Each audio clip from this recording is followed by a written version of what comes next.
When we installed our exhaust system, we cut a whole bunch more metal out of the middle of this, and now that we've got that all out of there, it's time to start adding in some more structure.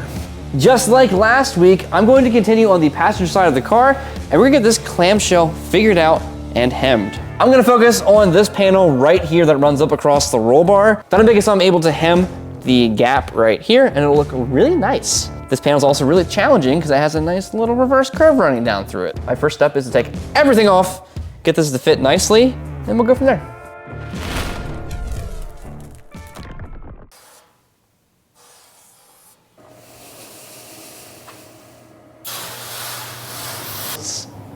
The first piece of structure that I want to put in is between these two plates that support all the rear suspension there. Since we cut out a lot of the unibody in the back here, we don't have the same supporting structure between these two longitudinals, and so I want to add a little bit back in here, and that will lock in our rear suspension and everything else that's hanging off the back.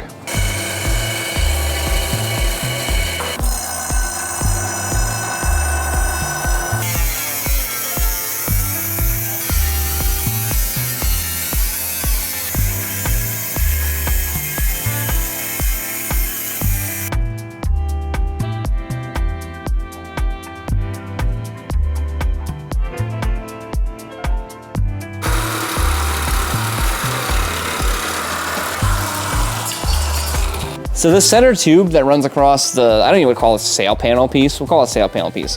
I can fit my fingers between the tube in there. And initially I was frustrated because I thought I shaped the panel wrong, but actually the panel is curling the way I want it to. It's an issue with the tubing, and the tubing was just not right. And Tony and I were just talking about this. We started with a clay model. We scaled up 6 times in size and did a bunch of CAD work. And there's so many build-up of tolerances going through here that we kind of expected that there would be things would be pretty close, but not exact. And this is one of those things that's about a finger's width off. So I'm gonna ignore this tube for now, make the skin how I want it to look on the outside, and we're gonna roll from there. This looks like a job for the little wheel.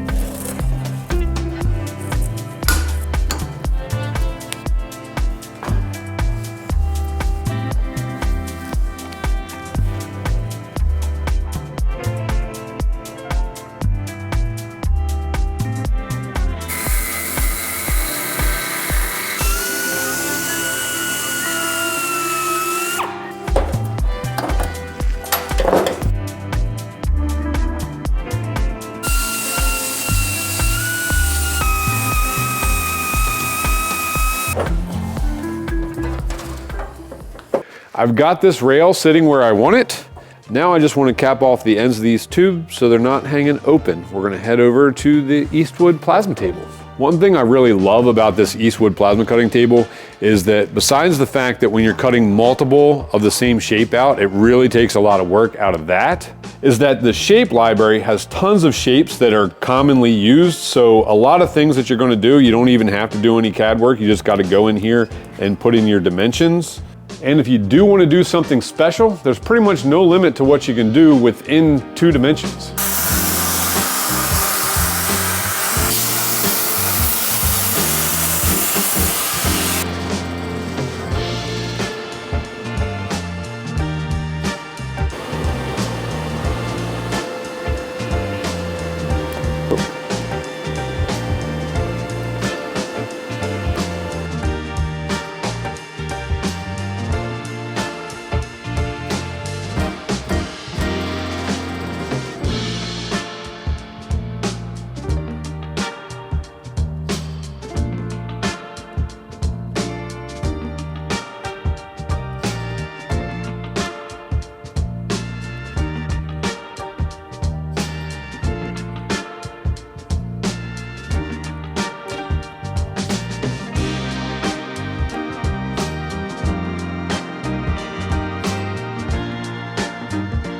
So we've got this piece in, it is tying these two together just like we wanted.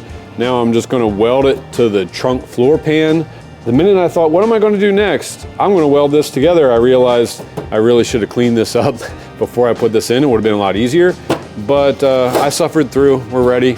I'm gonna weld this together, and then we'll go in from the bottom and weld our brackets for our clamshell hinges to the bottom of this support rail. This panel's ready for some flange time. A little bit of pre-shrink.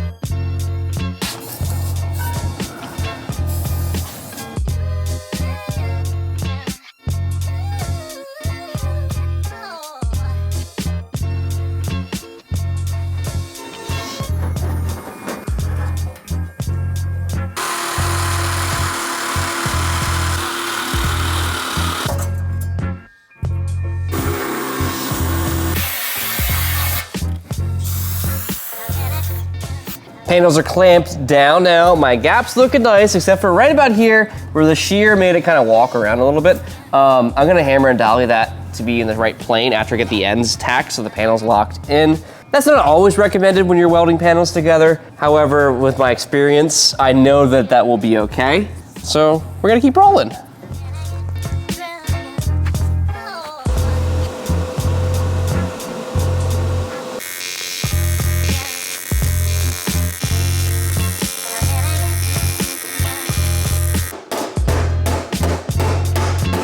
See, sometimes you just need to trust the process. That turned out great.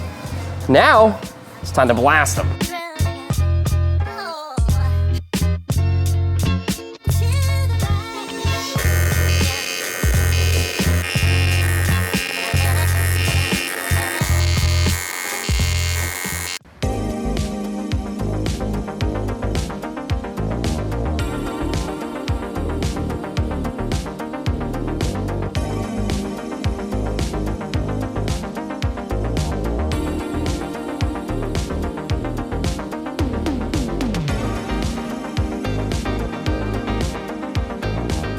I'm happy because I'm finally nailing this whole aluminum welding thing.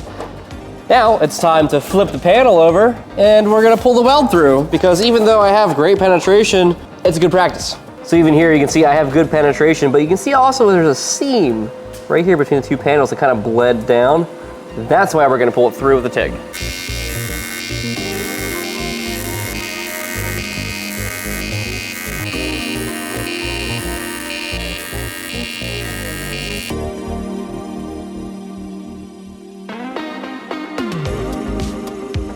So after we removed the doghouse over the engine and some of this area that attached the quarter panel, the only part of the original car that goes from here to here is what you see right inside my hands. This is a good strong piece. This is why we didn't want to try and extend the car by cutting somewhere into this structure. But now we want to help support this.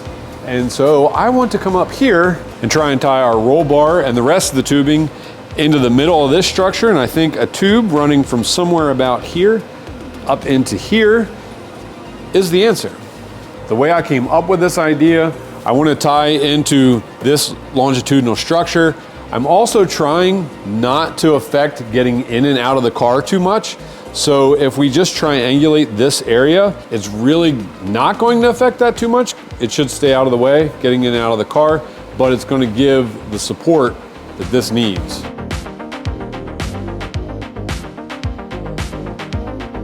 So the idea here is to tie in as far forward as we can, and I want to tie into the roll bar where it's supported here and still avoid getting in the way of the seat, and I think this is going to work great.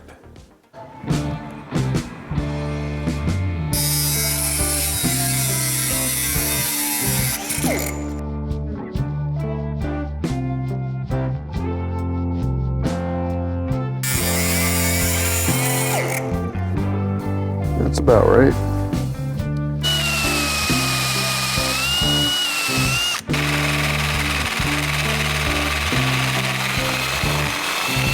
So I am cutting at an angle sharper than that tool is designed to use.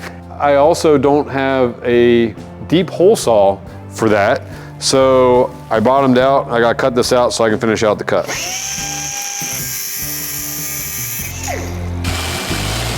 battery's about dead. There we go.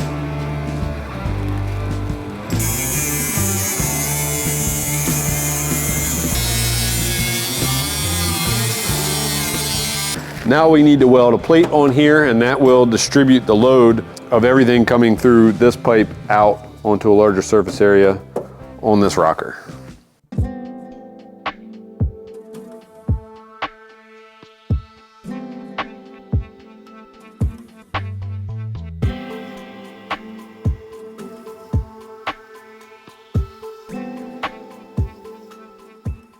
We now have 3 panels welded together on the rear clamshell of Jigsaw, which is a big success, and it's starting to look more like a car, which I should say that it looks more like the car I've been envisioning in my head while looking at these sloppily placed panels. That being said, there's one spot that's really bugging me on these panels, which is right here, where it dives down the back of the tail.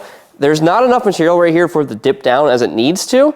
And I'm a little worried that I've worked hard into this panel, so that brings me to the following step. I've done this a handful of times on this car so far. In fact, I've even done it to this panel specifically, which is annealing. And I've noticed in the last week's video and some previous videos before that where I haven't done annealing, there's been some comments asking about annealing, so we're going to talk about it again really briefly. Annealing a panel is essentially resetting its chemical makeup. So there's molecules in this metal, and when you heat up the molecules, everything expands, they get excited, they bounce around. And then when you let it naturally cool by ambient temperature, not by force cooling it, naturally let it cool, the molecules will reset and relax. So the memory that this panel's held so far will be reset back to an H0 hardness. Hopefully, if you do it right. So this 3003 aluminum needs to be reset because right now, I can kind of struggle bending it. I can force it, it springs back. I think that it's work hardened. So to fix that, we're gonna anneal it. First thing I'm going to do is I'm going to clamp this panel down really hard on our tubing because when I heat it up and it expands, I'd like it to also hold the memory, because when it heats up and expands, I'd like it to hold the shape it originally had. Yes, the shape's going to stay in it because of the way that I've shaped the panel, but rather than letting it relax a little too much, it's nicer to just kind of pin it down in all the areas. So I'm gonna pin it down, and that's gonna be step 1 of our annealing process. You might be wondering, how do you know when it's the right temperature? If I take a torch to this, I can infinitely heat this up till it's at the exact same temperature as the torch, and I can burn the metal and we'll have a useless panel.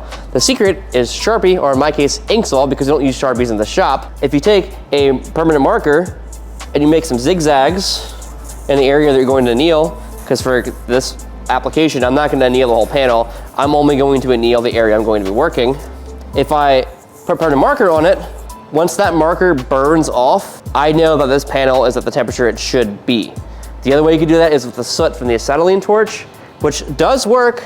I've had success with that, but I prefer the marker method. You just do what's best for you, you know? That'd be fine. Which leads us to the fun part, using the torch. I'm gonna use MAP gas because I don't feel like dragging the acetylene torch from the other shop, and it's handy. I can just go like this. I'm gonna torch this area very evenly. I'm gonna take my time. I'm not gonna stay in one spot too long.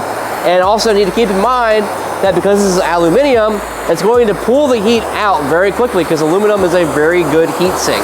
So it's gonna wanna pull the heat away. So I gotta keep it a little concentrated, but not stay in one place and crystallize that metal and essentially ruin it. So I'm gonna kind of float around, warm up the whole panel area, and then once I'm warmed up, I'm gonna stay in one spot and just kind of walk my way across the panel. See, now the marker is starting to disappear. I'm gonna make sure that I really soak it in before moving away, as that marker fully goes away. But I'm also keeping an eye out because if it begins to discolor, well, that means it's already too late. But I'm just gonna keep a quick, close eye on it, and you should be fine.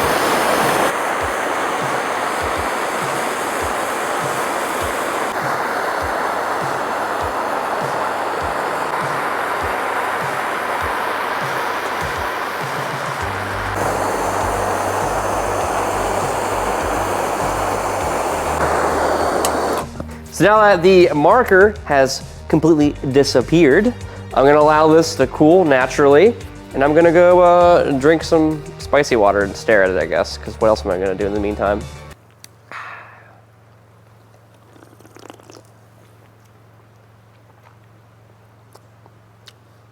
That was a bust. I was gonna use the thermal gun to show you guys, but unfortunately the reflection's ruining it. Now that the panel is cooled and I can continue, here's Here's the problem. Right about through here, it was way too high. It's dipped, it picks up, and then dips again here. So we're gonna smooth that out. I'm not really sure how I'm gonna go about this, but we're gonna figure it out. So step 1 is F around, and step 2 is find out. So scientific process begins now. Basically just wants to hump like that. Kind of just want to take a big hammer to it and see what happens.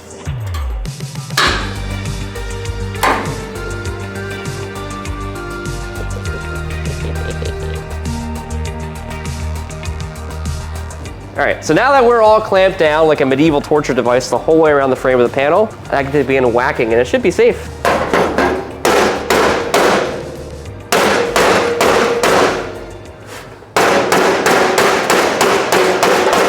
Does that make you uncomfortable?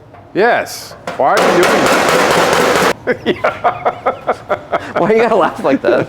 A lot of unibodies are held together with vice grips. Well, they're kind of like pinch welds, you know? If you're, are you trying to bend the tube? No, I'm not. Why am I bending it? Well, I'm just saying it's not supported by anything. Oh yeah, I forgot there's a gap in that one. Here, I'll just like get between it a little bit.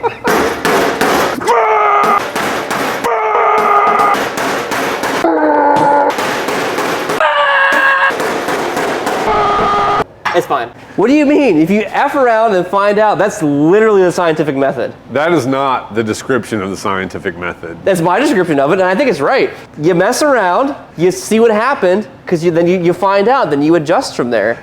No, you're missing one very key component, which means you only mess around with one thing, and everything else stays the same. Yeah, this spot right here.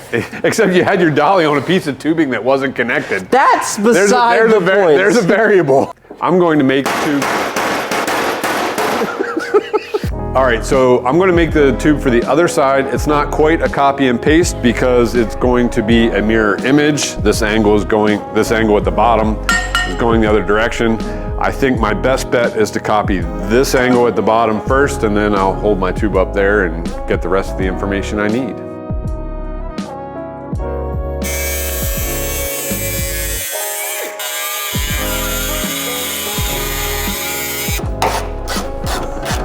Even with the seat back all the way, this is pretty awesomely out of the way, so I'm super happy about that.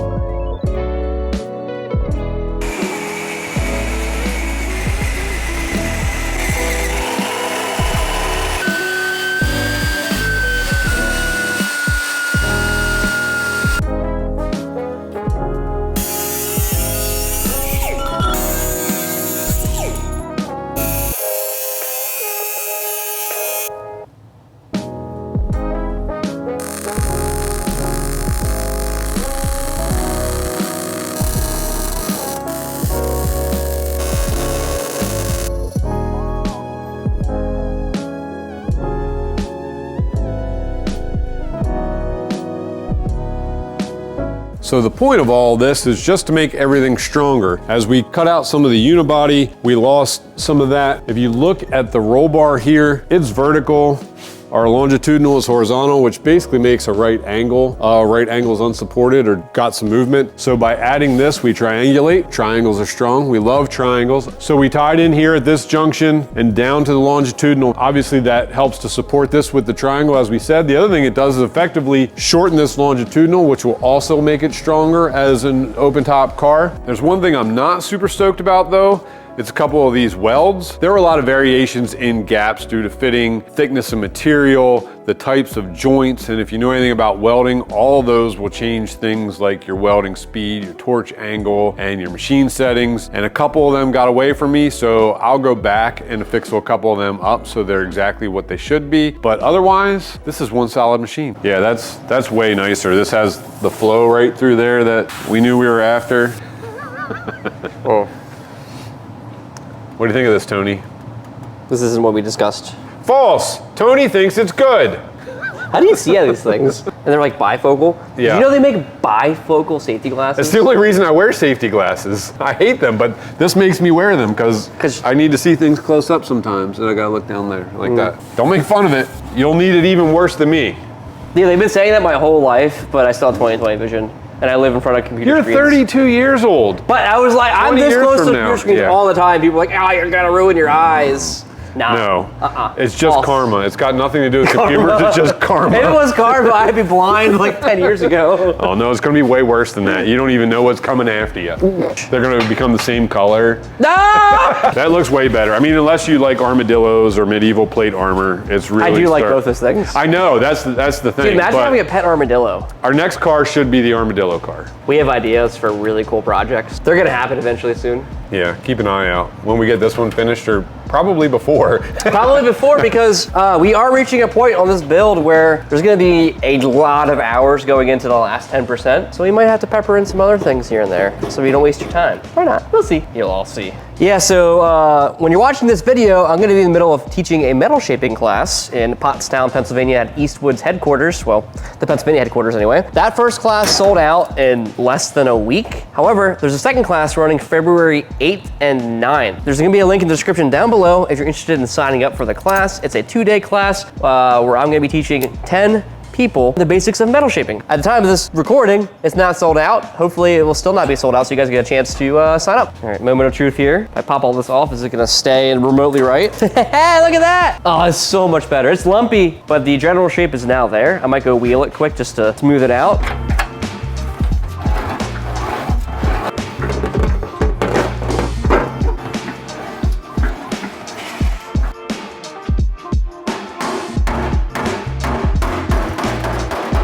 What's great about having a table covered in cardboard is it's a nice soft dolly for aluminum tweaking. And what's great about working with steel or aluminum paneling when you're doing coach building is both sides of the panel reflect the same thing, just inverted. So I can feel the smoothness of the panel, but from the inside as I'm working, I don't have to keep flipping it around or anything. I feel like that's kind of self-explanatory, but it's just the little things that make me happy.